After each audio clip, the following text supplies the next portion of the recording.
Hey, the Lord be with you. We've been going through this series on Walther's theses on law and gospel, and I'm going to play a video that we'll use just to discern, like, if this pastor or preacher has accurate distinction of law and gospel based on Walther's theses that we've looked at thus far. Paul says in verse 17, so faith comes from hearing, and hearing through the word of Christ. And so he's speaking about faith for salvation. How does faith for salvation come? It comes from hearing the word of Christ. That is the message of Jesus. That is the gospel of Jesus, that only Christ can save. You need to put your faith in Christ. He is the Messiah. He is Lord. He rose from the dead. You need to receive him in order to be born again. Are you okay with that so far? I am. I know there may be some Lutherans out there that would lean, maybe from Calvinists even, I don't know. You must do this. They'd have a problem with that. And I could see where Walther potentially could have a problem with that with his thesis statements concerning not turning the gospel into a work that you do. So, but faith must come to an individual. It does come through hearing. He says you must receive in faith.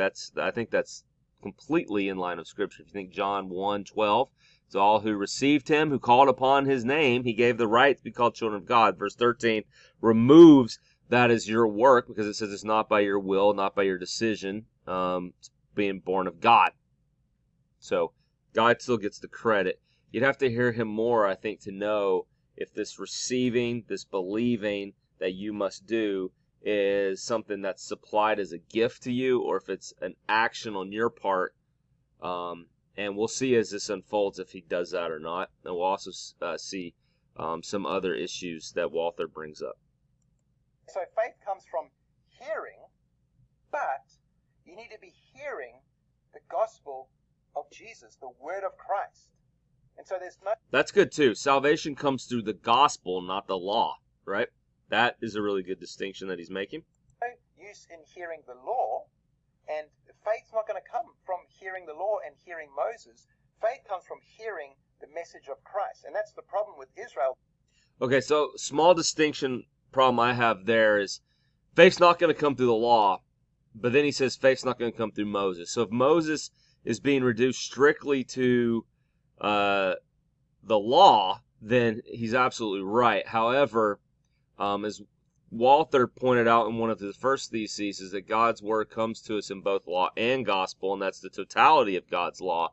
So even in the books of Moses, there is gospel. Even Genesis 3 has the first proclamation of the gospel with the coming of Christ being promised. So it's always faith in Christ that saves. So if it's just the words of Moses, you still have gospel in those first 5 books. Otherwise, no one in that time period could be saved apart from hearing the gospel, which is present in the books of Moses. Maybe you have to just be trained to see how that is there, but it's pretty clear. Gospel is promised in the books of Moses and in the rest of the Old Testament. All of God's word comes to us in both law and gospel. They would not hear the message of Christ. Even though they heard it, they did not hear it. They refused to hear it. In other words, they refused to value it. They refused to believe it. They rejected it. They heard it, but they rejected it. Yeah, so I mean, there's always people that reject, but there's always also a remnant that does hear and believe. So he's speaking to totality as if none of them believed, and that would be that'd be wrong. So pretty wild. And so in order to have faith, you need to hear the word. But what is the word? You need to hear the word of God, the word of Christ. It is only by believing the word of Christ, the gospel, that you can be saved. And in order to be saved, you have to believe the gospel. Now that doesn't make it a work. A lot of people say, oh no, if faith isn't a gift, then faith is a work. No, that's not what the Bible teaches. No, grace is the gift. Faith is our response to the gift. Faith is us believing the gift, receiving the gift, accepting the gift, acknowledging, confessing the gift, surrendering to the gift. It's obeying this gospel message of Christ and having faith. And so So you see what he did. He did turn faith into our work. The Bible doesn't teach that faith for salvation is this gift that God just mysteriously gives us. No, the Bible teaches that grace is the gift that we receive through faith. So grace is not a work. It's not something that we work for and we earn. It's something that we receive through faith.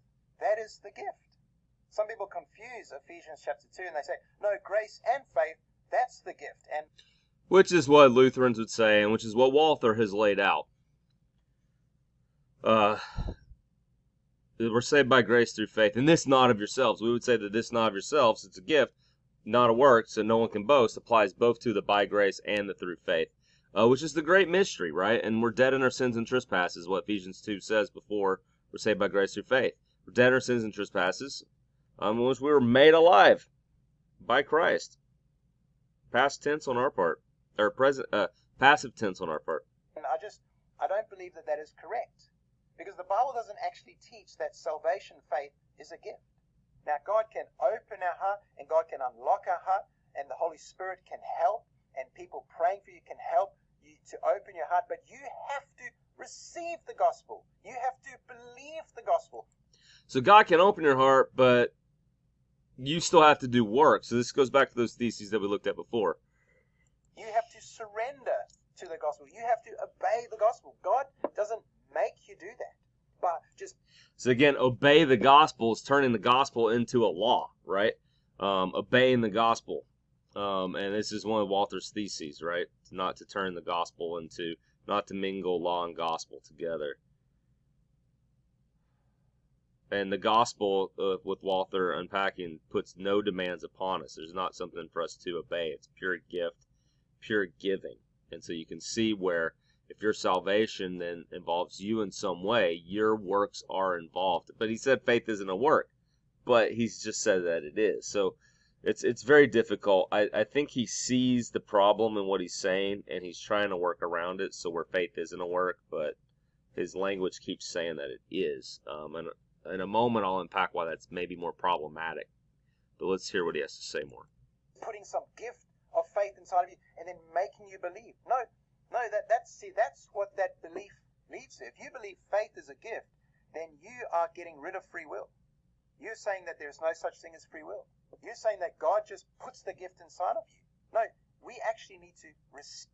Faith comes from hearing. But in you. Receive the grace of God. How much more will those who receive the grace of God and the free gift of righteousness reign in this life? You have to receive it. And if you believe that faith is a gift, then that means that God only gives his gift of faith to those that he chooses. So then you're believing in some lucky draw. I mean, this is all the election verses, predestination verses. Ephesians 1 clearly talks about it. I mean, it's no wonder Ephesians 2 leads us to this.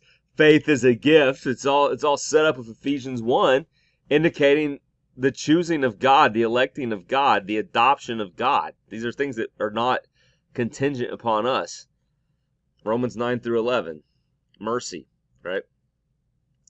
God's calling, God's choosing, God's electing. Some cosmic lottery system of salvation that God's just chosen some and he hasn't chosen others. And God just gives the gift of faith to some, but he doesn't give it to others. That's where that doctrine leads to. If you believe that faith for salvation is a gift, we're saying that free will doesn't count for anything, and we're saying that God has a... Yes, this is where we would believe in a bound will, right? That the law shows that we're totally depraved, that apart from Christ we can do nothing, that we're dead in our sins and trespasses. So this is not preaching the full sternness of the law and its consequences, that we're literally dead in our sins and trespasses. 1 Corinthians chapter 12, verse 3, no one can say Jesus is Lord except by the Holy Spirit.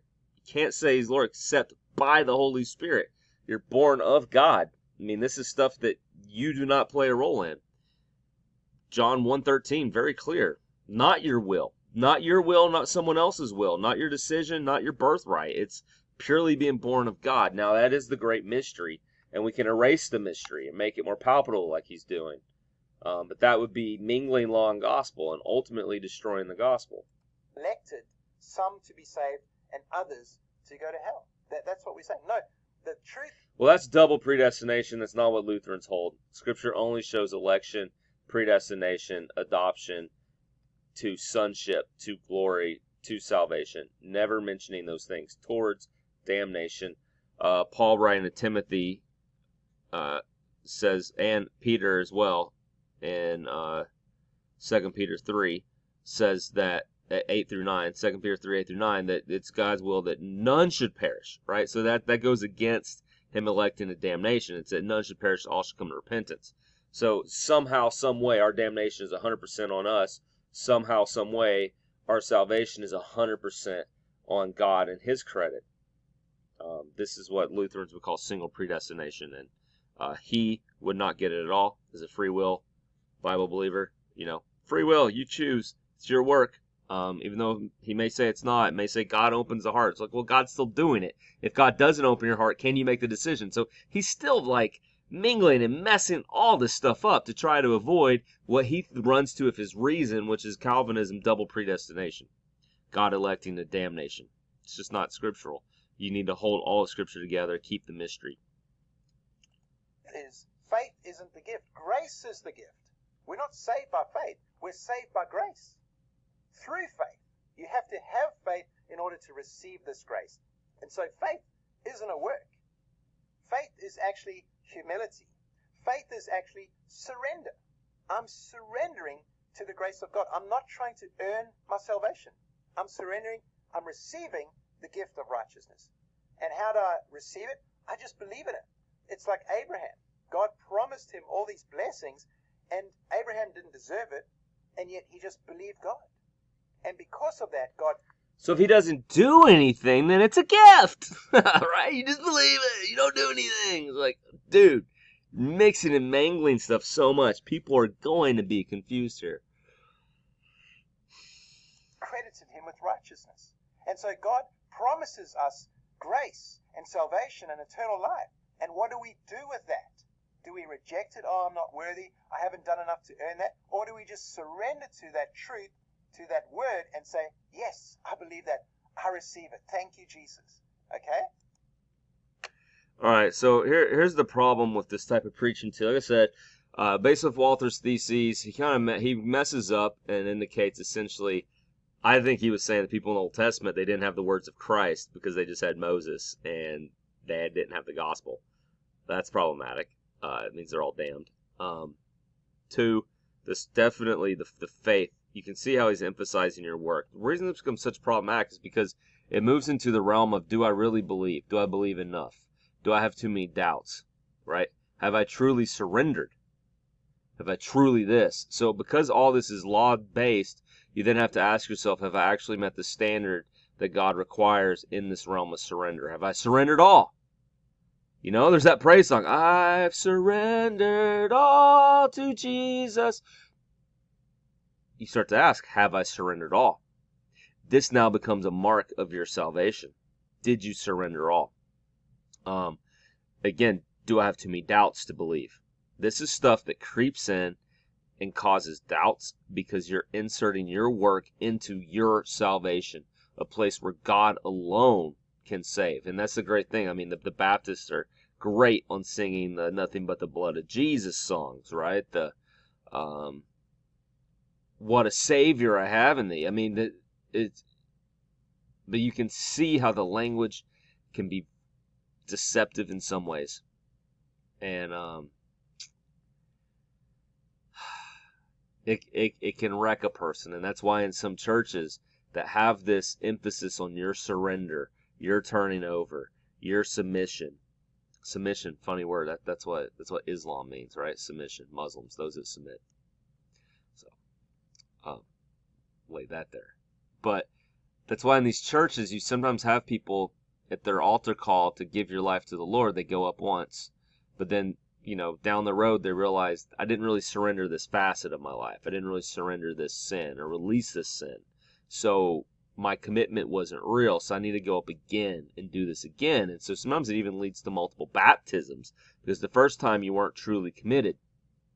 All this is putting it on yourself, and it's something where if you're really honest with yourself, you're going to see that you're constantly growing in the faith, and God willing, right, sinning less and less, and new sins will begin to constantly be revealed to you as God works and chips away at your sinful nature, making you and conforming you more and more into the image of His Son, Jesus Christ.